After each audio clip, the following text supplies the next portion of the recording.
Blog Talk Radio. Então, boa noite, amigos. Estamos aqui começando mais um True Outspeak, Sinceridade de Fato. Eu queria dar uns avisos antes, eu pediria primeiro para aqueles que telefonem que não liguem com os seus alto-falantes abertos, ligados. Senão, as nossas vozes aparecem 4 vezes e fica uma confusão, como aconteceu no fim do outro programa. Outro aviso é que quando ligarem, quando terminar a resposta para a pergunta, desligue o telefone e continue ouvindo pelo computador. Não deixe o telefone ligado, não, porque você está ocupando a linha de outras pessoas, tá bom? Muito obrigado. Bom, vamos começar, como sempre, lendo o editorial de amanhã do Diário do Comércio. O título é Fariseu Hipócrita.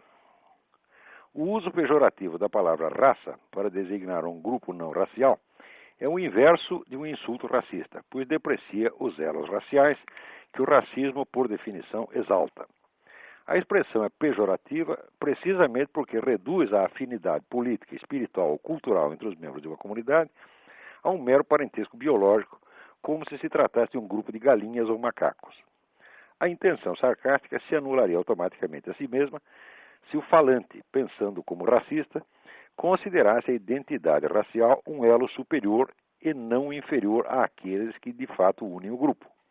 A expressão só é pejorativa porque não é racista. Qualquer pessoa que saiba ler tem de entender isso num relance sem precisar nem pensar. Já expliquei isso dias atrás, mas agora notei que os detratores do Sr. George Bornhausen, além de lhe atribuir uma intenção racista incompatível com o sentido mesmo das suas palavras, ainda a explicam reiteradamente pela origem racial e geográfica do senador catarinense, fomentando o preconceito contra os imigrantes germânicos e contra o Estado da Federação e cometendo assim eles próprios, da maneira mais inequívoca, o crime de racismo. Raramente a receita de Lenin, xingue-os do que você é, acuse-os do que você faz, foi posta em prática de maneira tão exemplarmente literal. Se o senador não os processar por isso, deixando fora da cadeia esses delinquentes, terá se rebaixado à condição de cúmplice passivo dos seus próprios difamadores, além de cometer a injustiça de punir só o primeiro deles e deixar à solta a multidão de seus cúmplices, que nem têm, como aquele, a escusa da emoção momentânea, já que escrevem em parceria após longas deliberações coletivas. Penso aqui num deles em especial, o Sr. Dalmo Dallari. Escrevendo no Jornal do Brasil do dia 9, esse jurista de palanque afirma que o Sr. Bornhausen, ao designar seus inimigos petistas como raça, agiu, aspas, bem ao estilo dos nazistas quando se referiu aos judeus, fecha aspas. Mentira suja.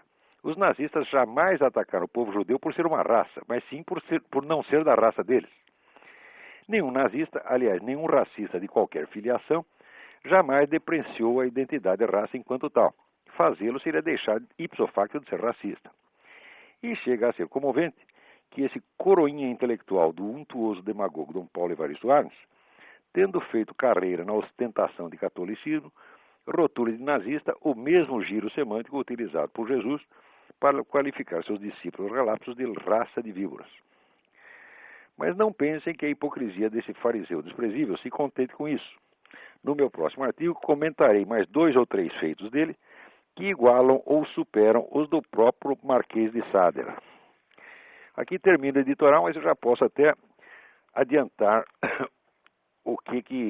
mais ou menos o que vai vir nesse artigo. É que no restante daquilo que escreveu para o Jornal do Brasil, esse senhor Dallari, ele resolve parasitar um tema, no qual eu tenho insistido muito, um dos meus temas mais característicos, que é o da ocultação de notícias. E ele, usando esse mote, ocultação de notícias, parasitando a expressão, acusa então a imprensa de ser direitista e ocultar notícias, né, que seriam do interesse da esquerda. E ele dá aqui 3 exemplos. Notem bem que quando eu falo de ocultação de notícias, eu estou falando de ocultação de milhares de notícias, e de notícias da mais alta importância, como o genocídio de cristãos no mundo ou a existência do Foro de São Paulo, que é a entidade mais poderosa da América Latina. O indivíduo usa a mesma expressão, quer dizer, esse tipo parasitar de linguagem bem característica de trapaceiro, e usa a mesma expressão para reclamar que a imprensa não dê 3 notícias. Que notícias são essas? Em primeiro lugar, ele diz, a imprensa não noticiou os manifestos a favor do Emir Sader. Isso é uma mentira calhorda, porque a imprensa toda noticiou isso, fez um barulho dos diabos a favor do Saad. Então o sujeito está simplesmente mentindo, quer dizer, e mentindo e sabe que está mentindo. Porque ele mesmo, como um dos signatários desse manifesto, é impossível que ele não tenha lido isso na mídia. E, em segundo lugar, ele reclama que foi feito esse pessoal de direitos humanos, entre aspas, fez um manifesto a favor de policiais que foram mortos, né, em defesa da honra de policiais que foram mortos por bandidos, etc, etc. E ele reclama, tá vendo? Dizem que nós só falamos mal dos policiais, só perseguimos os policiais, mas na hora que nós fazemos um manifesto a favor deles, ninguém notifica. Esse pessoal tem 50 anos de trabalho contra a polícia, 50 anos de defender bandido e criminalizar a polícia. Depois de tudo isso, depois de ter feito campanhas, barulho dos diabos, leis para amarrar as mãos das polícias, entregar os policiais inermes nas mãos de assassinos, daí fazem um manifestinho e querem que seja noticiado. Esse manifestinho não tem importância nenhuma, isso é uma babaquice, tá certo? Isso é simplesmente uma camuflagem, né? Então, assim, no noticiário é porque a notícia é realmente desprezível.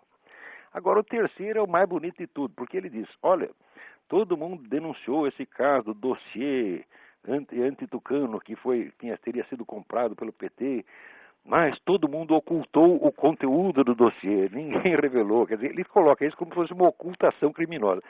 Na verdade, se o dossiê é criminoso, o seu conteúdo é criminoso. E divulgá-lo seria simples. Se a imprensa o divulgasse, a imprensa toda estaria cometendo o mesmo crime. E era isto mesmo que esse canalha queria. Quer dizer, ele está reclamando que a imprensa não cometeu o crime de divulgar as acusações contidas num dossiê criminosamente comprado pelo PT à véspera das eleições para prejudicar o adversário. Ora, mas faça-me um favor, e esse sujeito diz que é jurista? Tu não é jurista coisíssima nenhuma, Dalmudalá. Tu é um embrulhão, tu é um velho sem vergonha, é isso que você é. Eu desafio você para discutir comigo e provar, tá certo? Essas coisas que você diz que a imprensa ocultou o manifesto Pro-Sader, né? Que este manifesto policiais mostra, a favor dos policiais, mostra que vocês nada fizeram contra a polícia ao longo desses 50 anos, e que a divulgação do dossiê criminoso não seria ela própria criminosa. Ora, faça-me um favor, onde é que nós vamos parar? Agora, esse sujeito não apenas pós de jurista, mas ainda era uma das figuras como diz, da igreja, né? Um dos representantes da igreja. Faça-me um favor. Quer dizer, até quando o Brasil vai ter paciência com este tipo de salafrário, de vigarista intelectual barato? Quer dizer, o número dessas pessoas e a cara de pau deles é assim incalculável. Bom, mas para vocês verem que não é só no Brasil que acontece essas coisas. Essa semana aconteceu dois negócios incríveis aqui. O primeiro é que apareceu um professor, ex-professor da North Carolina University, simplesmente pregando que os negros deviam matar todos os brancos. E apareceu na televisão dizendo isso, né? Logo depois, apareceu aqui pela internet, apareceu um link em que se via lá o Nelson Mandela cantando uma musiquinha que também diga para matar todos os brancos. Quer dizer, que história é essa? Agora a pregação de genocídio se tornou um direito, né? Mas, na mesma semana, coincidência ou não, aconteceu que o seu Nelson Mandela divulgou uma nota a respeito de um filme recente feito na África do Sul pelo Leonardo DiCaprio. O Leonardo DiCaprio foi lá e fez um filme sobre o trabalho escravo nas minas de diamante no tempo do Apartheid, né? E, muito inocente, achou que o Mandela ia ficar deliciado com o filme. Bom, para a grande surpresa dele, o Nelson Mandela ficou louco da vida e emitiu uma nota oficial dizendo que aquilo é tudo mentira, difamação, etc, etc. Bom, por que ele fez isso? Porque ele tinha, a sociedade tinha parceria com essas firmas do diamante. Não só ele, como o próprio Partido Comunista viveu da exploração do diamante e do trabalho escravo durante décadas. E este filho de uma puta ganhou o Prêmio Nobel da Paz, meu Deus do céu. Onde é que nós vamos parar, né? Agora, você vê que toda esta campanha, né, supostamente antirracista, que na verdade é racista, toda ela se baseia numa imensa falsificação. Quer dizer, já entrou no senso comum a ideia de que os negros africanos foram vítimas inermes dos europeus e de que os europeus, os brancos de modo geral, estão em dívida com eles. Ora, dívida por dívida, vejam o seguinte. os muçulmanos, entre os quais havia uma quantidade enorme de negros africanos, eles invadiram a Europa e começaram a fazer escravos lá pelo menos 8 séculos antes de que os europeus se metessem na África. E a totalidade do tráfico de escravos, vamos dizer, da Europa para o mundo muçulmano é imensa. Quer dizer, não chega assim, vamos dizer, calcular por baixo, algo entre 3 e 5 milhões de pessoas. Existem várias fontes para o estudo disso, e uma delas que eu recomendo é o livro Paul Bepler, B-A-E-P-L-E-R, que se chama White Slaves, African Masters. Este é um assunto que, como esteve proibido durante muito tempo, só agora começou a aparecer nos estudos universitários. Então ninguém quer tocar no assunto. Mas, na verdade, a escravização dos europeus por muçulmanos, inclusive negros, é muito anterior à chegada dos europeus no mundo africano. Então, indenização por indenização, eles teriam que pagar muito maior. Agora, o tipo de campanha, o tipo de movimento político que vive de uma falsificação histórica deste tamanho, vive da ocultação de 8 séculos de história, é em si mesmo um crime. Então, essa argumentação toda dessa gente não tem nem que ser ouvida, isso é uma coisa absolutamente desprezível. E quem quer dizer que qualquer indivíduo de origem europeia que seja acossado por esta cobrança, tem que responder, olha, vai enganar sua mãe, sua avó, sua tia, eu não lhe devo nada, eu não escravizei ninguém, meus antepassados foram escravizados por vocês muito antes, tá certo? E se depois outro fez a mesma coisa com você, fala, bom, então deu 0 a 0, né? Muito bem. Mas, se esse tipo de falsificação fosse somente com relação ao passado, tudo bem. Mas vejam o que aconteceu também nesta mesma semana. No Conselho de Direitos Humanos da ONU, havia lá uma discussão que pretendia emitir uma resolução exigindo do governo muçulmano do Sudão a investigação e a punição dos envolvidos no mais vasto genocídio da atualidade, que é a limpeza étnica promovida pelas milícias muçulmanas com as populações não árabes da região de Darfur, no oeste do país.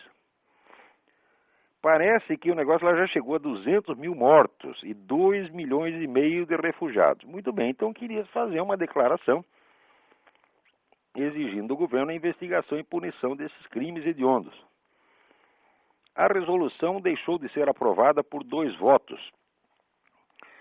E houve 4 abstenções. Uma delas vinha de quem? Do Brasil. Ou seja, o Brasil não acha importante investigar o genocídio e punir o genocídio, né? E ele preferiu, vamos dizer, se alinhar com os países que ficaram contra ou se abstiveram, como a Arábia Saudita, China, Cuba, Paquistão, Rússia, Zâmbia. Quer dizer, diz-me com quem andas e eu direi quem és. O Brasil é exatamente isso hoje. O Brasil é um servidor de ditaduras genocidas, tá certo? Está alinhado com elas e não abre. Ele tem um amor sem fim por esta coisa, né?